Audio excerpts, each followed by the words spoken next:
how do you humble a pick-me girl? I was walking home alone after a late-night meeting when I heard a man wolf whistle. Does a pretty thing like you like it from behind? He yelled. Luckily, I was on FaceTime with my best friend Annalise, so I wasn't scared, until he started chasing me. Annalise, I'm going to run to the 24-hour pharmacy on 3rd Street. That's when I heard it. A guy flirting with her on the other side. So you're telling me you've never been to Mykonos? Never, Annalise giggled. But I've always wanted to go.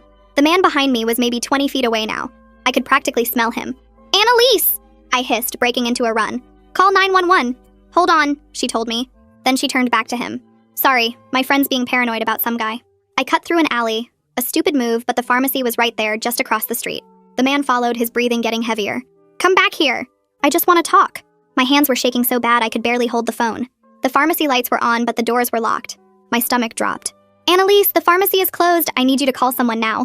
Wow, you go to Greece every summer? She was saying. That must be incredible.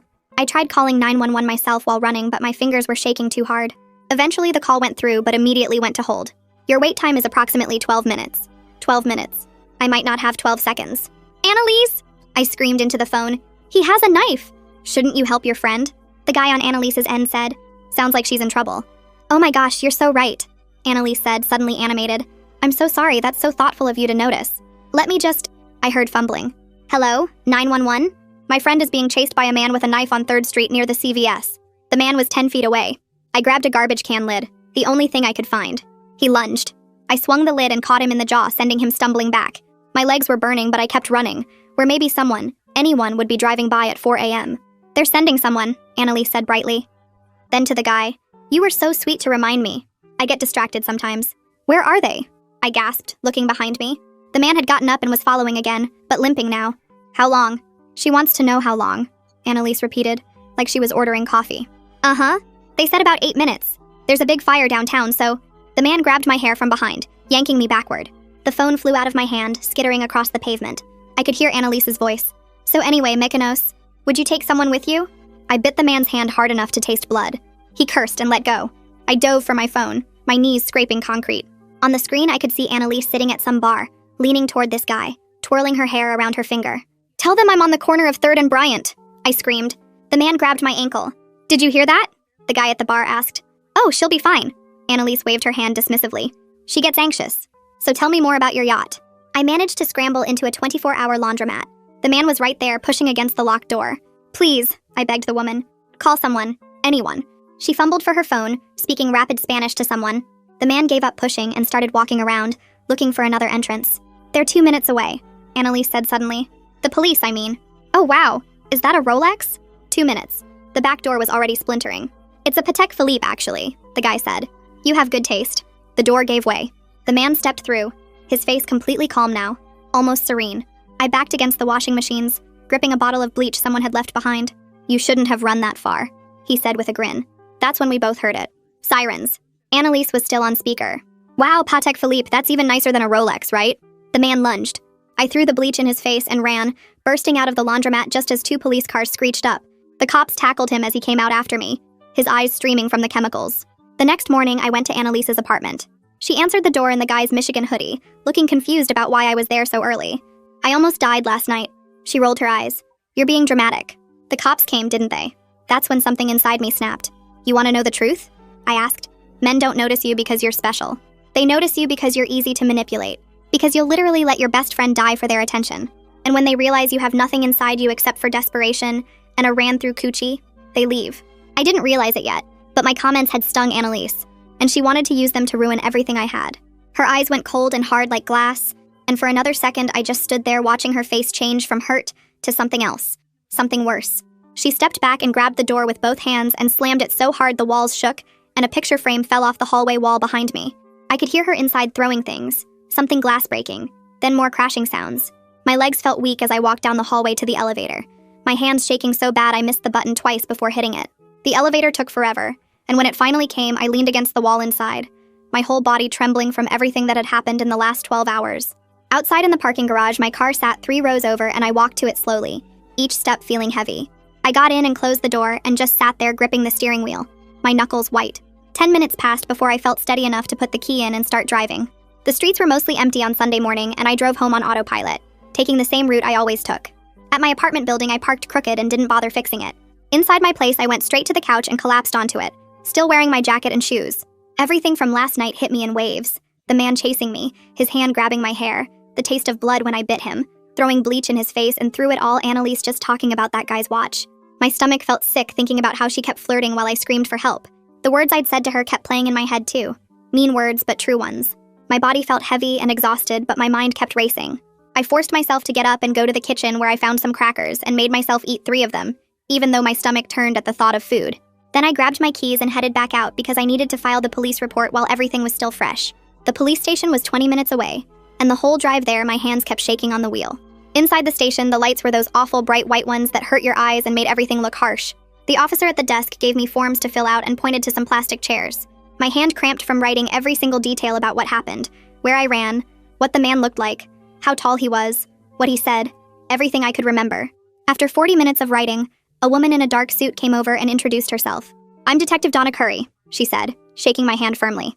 "I'll be handling your case from here." She led me to a small room with a table and 2 chairs and sat across from me with a notebook. "These cases can take time," she said, looking at me with kind but serious eyes. "If we catch him, he might make bail."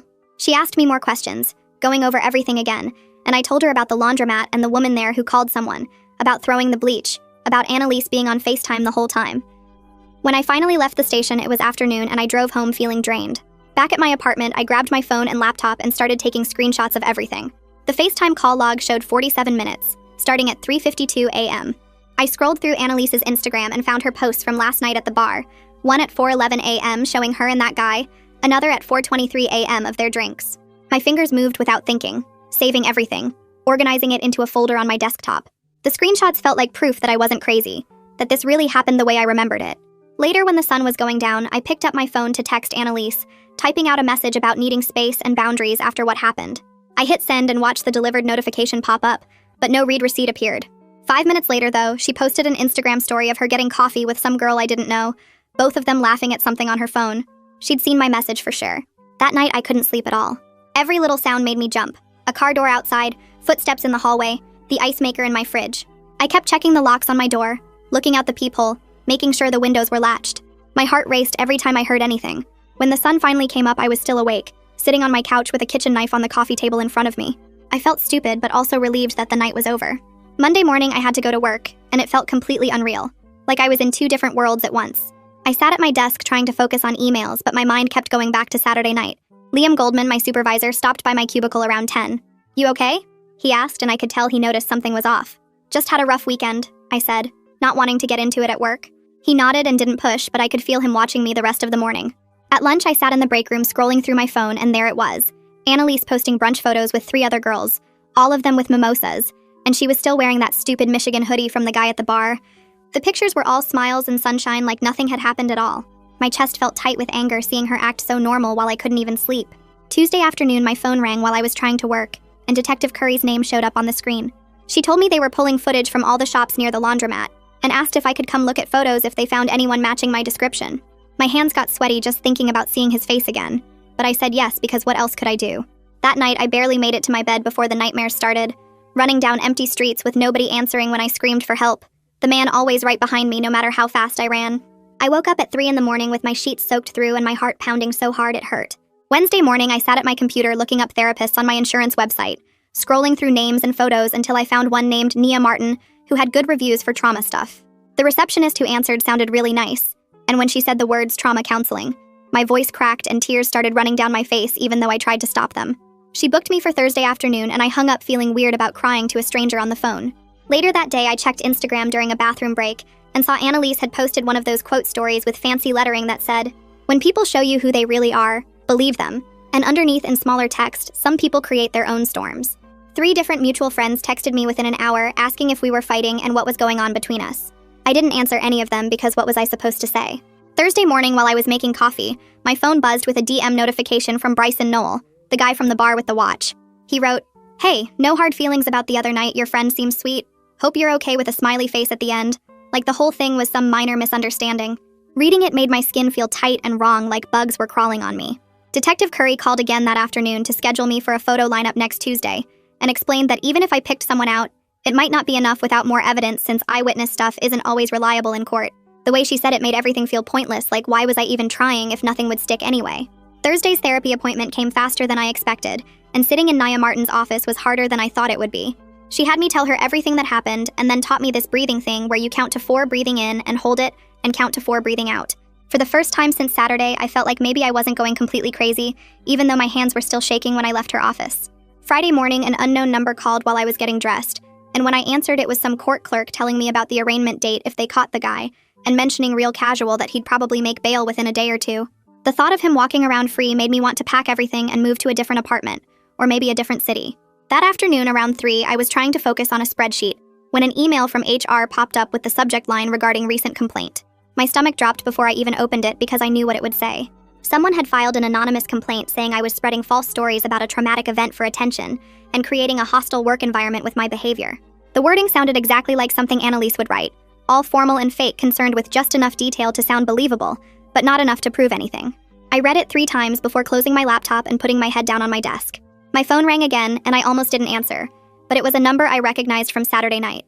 The woman from the laundromat, Olive Lee, was calling to say she'd gotten my number from the police report and wanted to help however she could. Her English wasn't great, and she kept switching between English and Spanish, but the way she kept saying she saw everything and wanted to help made my eyes get wet again. She agreed to talk to the police as a witness and gave me her address in case I needed anything else from her. I thanked her probably 10 times before hanging up and saved her number with a heart next to her name. That evening around 7, my doorbell rang, and through the peephole I saw Annalise standing there holding her phone up at chest level. The screen was clearly on and recording. She knocked again and called out that she just wanted to talk and clear things up. I grabbed my own phone and started recording before opening the door but kept the chain on. She immediately started talking about how worried she was about me and how I seemed to be having some kind of breakdown. Her voice was fake, sweet, and loud enough that she was obviously performing for the recording. I told her to leave and that I didn't want any contact with her. She kept trying to get me to say something about the assault, or about what I'd said to her that morning. I just repeated that she needed to leave my property immediately, or I'd call the police. She finally left after about 5 minutes of trying different angles to get me to react. As soon as she was gone, I sat at my laptop and typed up everything that had just happened. I included the timestamps from my recording and described how she'd positioned her phone to record our interaction. I attached the video file to emails for both Detective Curry and the HR department at work. Writing it all down and organizing the evidence made me feel less helpless about whatever game Annalise was playing. The weekend passed slowly with me jumping at every noise and checking my locks constantly. Monday morning came too fast and I had to face the HR meeting they'd scheduled about the anonymous complaint. Liam was there as my witness, which helped a little even though he looked uncomfortable the whole time. The HR woman read from her notes about how someone had reported that I was spreading false stories about a traumatic event to get sympathy from coworkers. She said they had to investigate all complaints, but that I had the right to provide my side of the story. I pulled out the folder I'd prepared and started laying out documents on the conference table. The 911 call record showing I'd been on hold for 12 minutes was first. Then the screenshots of Annalise's social media posts from that night showing her at the bar during my attack. Olive's contact information came next, along with her statement that she'd witnessed everything at the laundromat. The police case number and Detective Curry's business card completed the pile. Each piece of paper felt like putting on armor against whatever lies were being spread about me. The HR woman took photos of everything and said they'd need time to review, but that I could return to work while they investigated. That afternoon, Detective Curry called and said she wanted to meet to discuss safety planning. At the station, she handed me a checklist that made everything feel both more real and more manageable. She told me to vary my routes to and from work and to share my location with someone trusted at all times. The suggestion to consider a restraining order sat heavy in my stomach. She also strongly advised staying off social media completely while the investigation was ongoing. I was scrolling through Instagram that night anyway when I saw Bryson's post about drama magnets who ruin good vibes. Our mutual friends had piled on with laughing emojis and comments about attention seekers. My finger hovered over the comment button, but I remembered Donna's advice and closed the app instead. The next morning, Olive called to say she'd thought about it and wanted to provide a written statement to support my case. She asked if the police could provide an interpreter for her formal interview, since she worried her English might not be clear enough for legal stuff. Her determination to help despite the language barrier made my eyes water with gratitude. I gave her Detective Curry's direct number and thanked her again for being willing to get involved. Wednesday's therapy appointment with Nia helped me understand some of what was happening in my head. She explained how Annalise's gaslighting was triggering my old guilt patterns about being too dramatic or needing too much. We practiced this grounding technique where you name 5 things you can see and 4 things you can touch and 3 things you can hear. It helped when the anxiety started spiraling about whether people would believe me or if I was overreacting. She also pointed out how Annalise had trained me over years to doubt my own reactions. By Thursday, I noticed something that stung more than I expected. The group chat for Marcus's birthday dinner next week had gone quiet, but then I saw on Annalise's story that they were still planning it. I'd been quietly removed from the conversation while she organized the whole thing. The social isolation hurt, but it also made me more determined to protect myself from her manipulation. That evening, I set up my phone on a tripod in my living room and started recording a detailed timeline video for HR. I I went through every single thing that happened that night, starting from leaving the office at 3:47 a.m. Speaking the truth out loud to the camera felt like taking back some power, even though no one would see it except HR and maybe lawyers. I saved the video in 3 different places and emailed a copy to myself just to be safe. Tuesday night, I was washing dishes when I heard my doorknob rattling hard. My whole body went cold and I grabbed the biggest knife from the drawer. The rattling got louder and someone was muttering outside my door. I crept closer with the knife raised and looked through the peephole. It was just my neighbor from 4B swaying drunk at the wrong apartment. He finally stumbled away to his actual door, but my heart kept pounding for another hour. I went to the hardware store first thing Wednesday morning and bought an extra deadbolt plus one of those rubber door wedges. The guy at the counter showed me how to install everything, and I spent the afternoon drilling holes and screwing in the new lock. Detective Curry called while I was cleaning up the sawdust. She said the attacker had posted bail after getting arrested for a similar incident 2 weeks ago. My stomach dropped hearing he was out there somewhere. She strongly recommended filing for a temporary protection order immediately and gave me the courthouse address. Thursday morning, I drove to the courthouse with all my documentation in a folder. The forms were overwhelming with questions about addresses and employment and specific incident details. A clerk noticed me crying over the paperwork and came to help. She walked me through each section and explained what the judge would need to see. We spent an hour getting everything filled out correctly. That afternoon, my phone buzzed with a text from our mutual friend Sarah.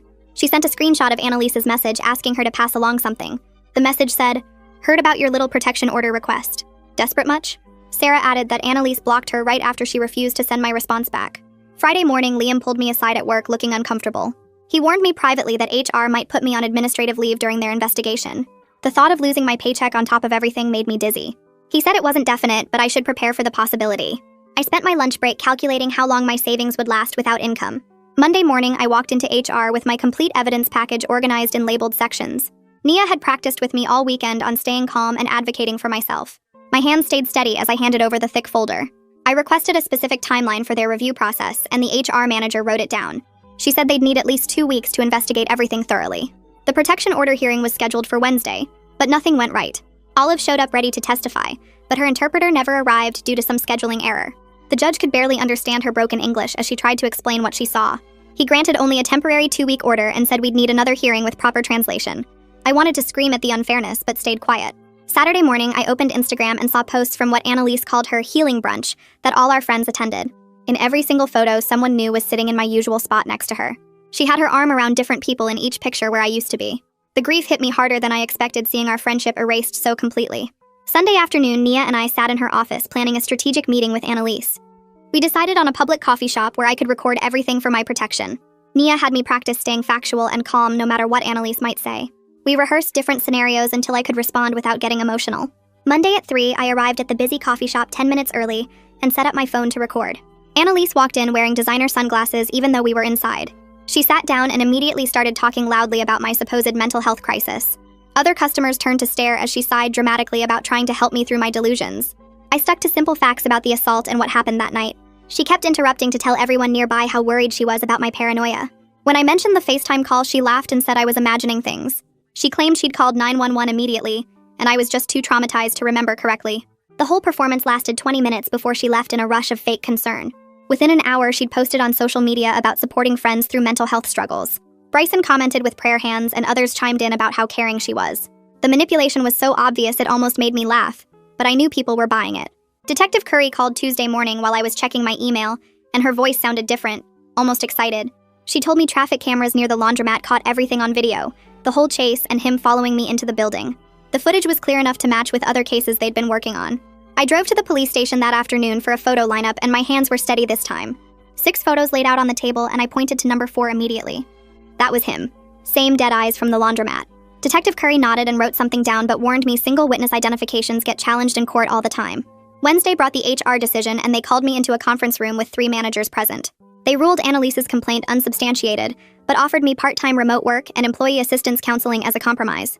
The part-time meant half my income, but I accepted because losing health insurance would destroy me financially.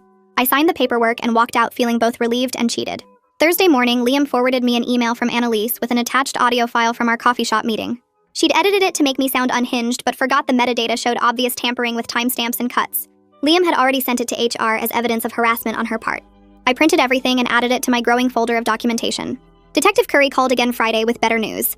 They matched the laundromat footage to 2 other assault reports from the past year. Same guy, same pattern. The prosecutor approved new charges, and this time the judge denied bail completely. Knowing he was locked up let me sleep through the night for the first time in weeks. I noticed Saturday that Bryson had gone quiet on social media. All his prayer hands comments on Annalise's posts were deleted, and he wasn't liking her stories anymore.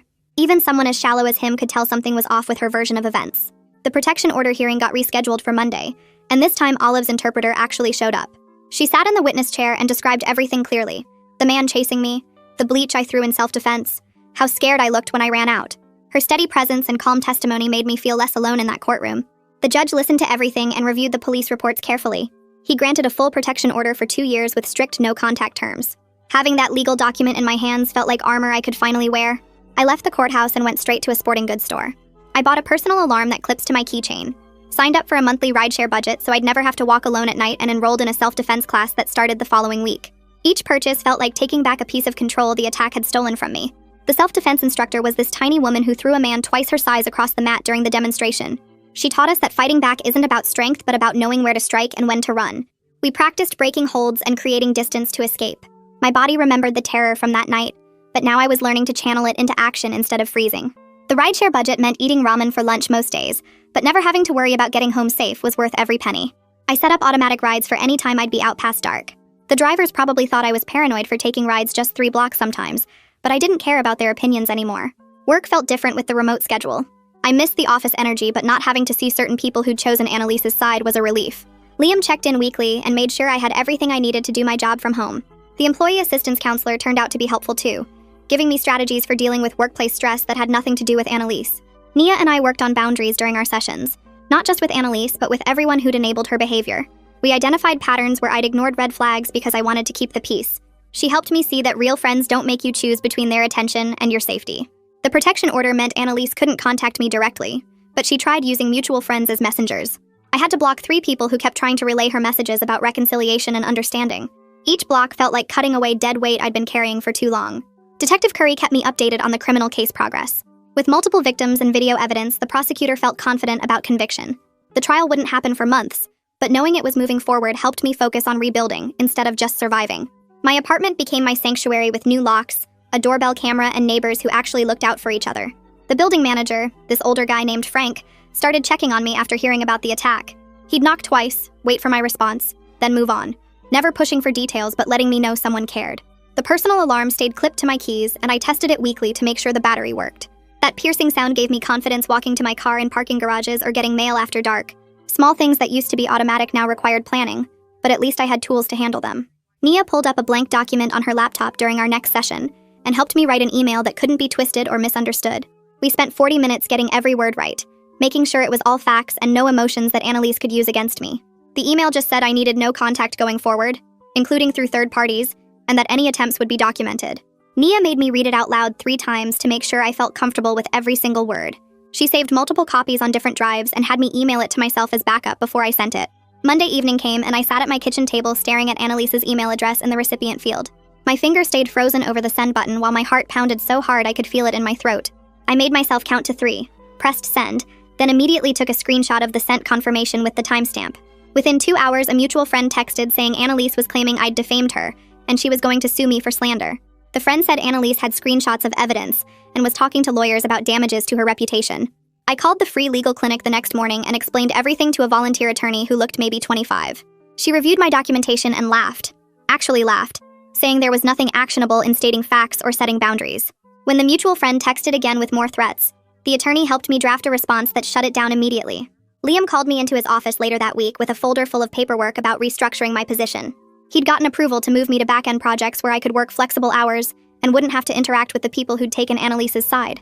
The new role meant I could work from home 3 days a week and come in early or late the other 2 days to avoid the main office crowd. He walked me through the new responsibilities, which actually aligned better with my skills and made sure I understood this wasn't a demotion.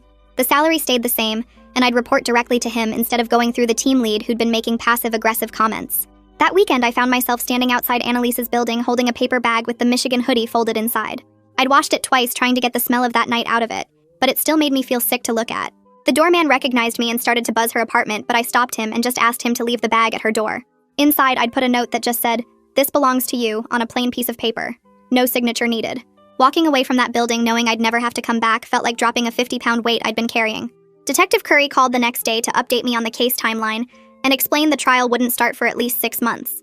She said they had 3 other victims now who'd identified the same man, and the prosecutor felt confident about conviction. She gave me her direct line and said to call immediately if I felt unsafe, or if anyone connected to the case tried to contact me. The detective also mentioned that with multiple victims and solid evidence, he probably wouldn't get bail this time if he tried to appeal. Thursday night, a coworker from accounting asked if I wanted to grab dinner at this new Thai place downtown. We spent 3 hours talking about her disaster dating stories and this reality show we both watched religiously. Not once did she mention Annalise or the attack or anything about the drama at work. She just treated me like a normal person having a normal dinner, and when I got home I realized I'd actually forgotten about everything for those 3 hours. I slept through the entire night without waking up once. No nightmares, no checking the locks, just actual rest. 8 weeks passed, and I found myself sitting in my apartment actually feeling okay for the first time since the attack. The protection order was solid, and Annalise hadn't tried anything since the legal threat fell apart. Work had settled into a routine where I felt productive and supported without the daily stress of navigating office politics. Nia and I had cut back to sessions every 2 weeks because I was handling things better on my own. I'd heard through the grapevine that Annalise had lost more friends after they saw her patterns, and she'd apparently started therapy herself. My evidence folder stayed backed up in 3 places, but I rarely opened it anymore. Most days I didn't think about her at all, too busy rebuilding my life with people who actually gave a damn about my safety. So yeah, that's basically it. Thanks for sticking around. It honestly feels like catching up with a buddy when I do these. Nothing fancy, just us hanging out. Come back next time if you're up for it.